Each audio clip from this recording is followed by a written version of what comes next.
और अन्य कीमती चीजें चोरी करके भाग जाता है। राजा को साधु चोरी करके भागने के बारे में पता चलता है। राजा तुरंत अपने सिपाहियों को आदेश देता है कि उस साधु इतना बीमार हो जाता है कि खून के आंसू रोने लगता है। एक बार एक भिक्खु बुद्ध के पास जाता है और पूछता है, बुद्ध, मैंने अक्सर लोगों से सुना हुआ है कि जैसा हम आहार लेते हैं वैसे ही हमारे विचार बन जाते हैं और हमारे विचार ही हमारा भविष्य तय करते हैं कि हम आगे कैसे होंगे। तो मैं जानना चाहता हूँ कि तो आखिर कैसे हमारा जीवन हमारे आहार और विचार से जुड़ा हुआ है। आप कहते हैं कि भोजन को प्रेम से और सामान्य मात्रा में ग्रहण करना चाहिए। क्या अगर हम भोजन को ज्यादा मात्रा में खाएंगे तो क्या वह विष का कार्य करेगा? बुद्ध कहते हैं, हम जैसा भोजन करते हैं हमारे विचार उसके अनुसार होते हैं। भोजन से यहाँ बुद्ध का मतलब है जो कुछ भी हम ग्रहण करते हैं, चाहे फिर वह जानकारी हो, गंदे विचार हो या फिर खाद्य पदार्थ हो, यह तीनों ही हमारे जीवन को प्रभावित करते हैं। बुद्ध अपने भिक्षुओं से कहते हैं, मैं तुम्हें एक कहानी सुनाता हूँ। एक बार एक साधु जंगल में रहता था। साधु इतना विद्वान था कि जो भी व्यक्ति उनके पास जाता उनकी कोई भी बड़ी से बड़ी समस्या पल भर में दूर करता था। साधु इतना बड़ा बन गया कि धीरे धीरे सभी आसपास के लोग उनके पास जाने लगे और अपनी समस्याओं का हल साधु से दूर करने लगे। साधु जो आता उन सब की समस्याओं का हल दूर करने लगा। धीरे धीरे आसपास के सभी गांवों के लोग भी साधु के पास जाते। खबर फैलते फैलते गांव के राजा तक पहुंची और राजा भी अपने मुख्य मंत्रियों के साथ उस साधु के पास गया तो देखा कि साधु एक वृक्ष के नीचे बैठे हैं। राजा साधु के पास गया और बोला, महात्मा जी, मैंने आपके बारे में बहुत कुछ सुना है। आपके पास हर समस्या का समाधान है। मैं चाहता हूँ आप क्यों अपना समय इतनी ठंड और वर्षा में इन घने जंगल में व्यतीत कर रहे हो? यहाँ तो बहुत कष्ट होता होगा। आप मेरे साथ महल चलिए, वहाँ पर सारी सुख सुविधाएं हैं। आप यहाँ पर ठीक से ना तो भोजन कर पाते हो ना तो रह पाते हो। यहाँ पेड़ों के फल खाते हो और पेड़ों के नीचे सोते हो। चलिए आप मेरे साथ, अभी चलिए। मेरे महल में अच्छे स्वादिष्ट व्यंजन होंगे।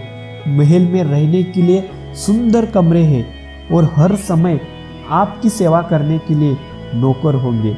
आप यहाँ पर समय बर्बाद मत कीजिए। साधु राजा को कहता है, मैं वहां पर नहीं आ सकता, आप ही जाइए। राजा घबरा जाता है और साधु को बहुत ही ज्यादा आग्रह करने लगता है। राजा अब जबरदस्ती उस साधु को अपने साथ ले जाता है और उस साधु को वह राजा हर सुख सुविधा और भोग विलास देता है। खाने में पंच पकवान, नौकर चाकर, मनोरंजन, मानो साधु का जीवन राजा जैसा सांसारिक हो गया। धीरे धीरे समय बीतता है और पूरी तरह साधु का आचरण बदल जाता है। आप यकीन नहीं करोगे, राजा के महल में अच्छी सुख सुविधा लेते लेते साधु का व्यवहार आचरण पूरी तरह से बदल जाता है। यह बात साधु भी नहीं समझ पा रहा था, मैं इतनी भोग विलासा कैसे करने लगा। एक दिन साधु को स्नान गृह में रानी का कीमती हार मिला जो रानी भूलकर वही छोड़कर आई थी। साधु वह रानी का प्रिय बहुत कीमती हार और अन्य कीमती चीजें चोरी करके भाग जाता है। राजा को साधु चोरी करके भागने के बारे में पता चलता है। राजा तुरंत अपने सिपाहियों को आदेश देता है कि उस साधु के पीछे जाओ और कहीं से भी उसे पकड़कर मेरे सामने लाओ। लेकिन सिपाही चारों ओर हर बाजू उसे ढूंढते हैं, मगर वह साधु उनको कहीं नहीं दिखता, क्योंकि वह साधु शहर छोड़कर घने जंगल की ओर भागता है। वह साधु दिन भर भागते भागते थक जाता है और जंगल के बीचों बीच आ बैठता है। दिन भर चलने के कारण उसके पैर थक गए और जोर से भूख भी सताने लगी। तभी ऊपर से एक वृक्ष का फल आकर उसके पास गिरता है। जोर से भूख लगने के कारण वह उस फल को खा लेता है। वह फल एक औषधि था, फिर भी साधु के पेट में जाने के बाद उसे बुरी तरह बीमार कर देती है।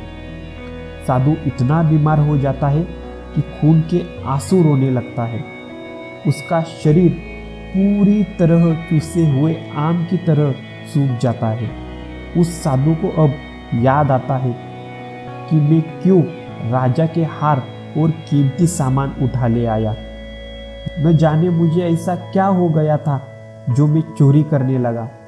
मैं तो एक विद्वान संत था जो लोगों के समस्या का समाधान करता था। आज अचानक मैं ही समस्या में कैसे फंस गया। उस साधु को बहुत अफसोस होता है। वह उसी समय महल वापस जाता है। राजा को कहता है, हे राजन, आपका यह हार ले लो। मैं यहाँ से उठाकर भाग ले आया था। मुझसे बड़ा अपराध हुआ है।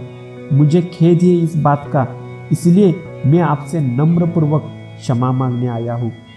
राजा बड़ा आश्चर्यचकित होता है और उसे कहता है, जब तुम्हें इसे वापस ही लाना था तो आप इसे ले क्यों गए थे? साधु ने राजा से कहा, राजन, गुस्सा मत करना।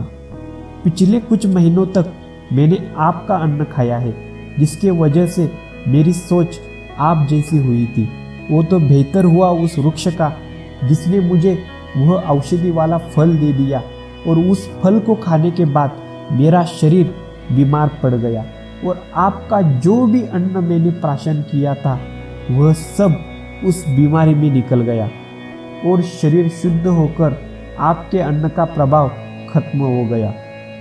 तब मुझे होश आया, मैंने गलती की है।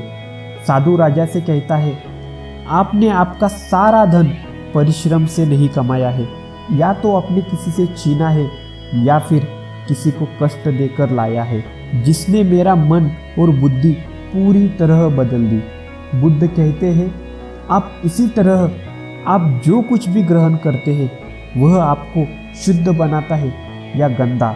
देखिए, कहीं आप लालच, ईर्ष्या, क्रोध, लोभ या फिर गंदी बातें या विचार तो ग्रहण नहीं कर रहे हैं ना। आशा करता हूँ कि वीडियो आपको अच्छा लगा। ऐसे ही महत्वपूर्ण नॉलेज के लिए वीडियो लाइक और सब्सक्राइब जरूर करना। वही आपका एक लाइक और सब्सक्राइब मुझे मोटिवेट करता है। आप सबका बहुत मंगल हो। धन्यवाद।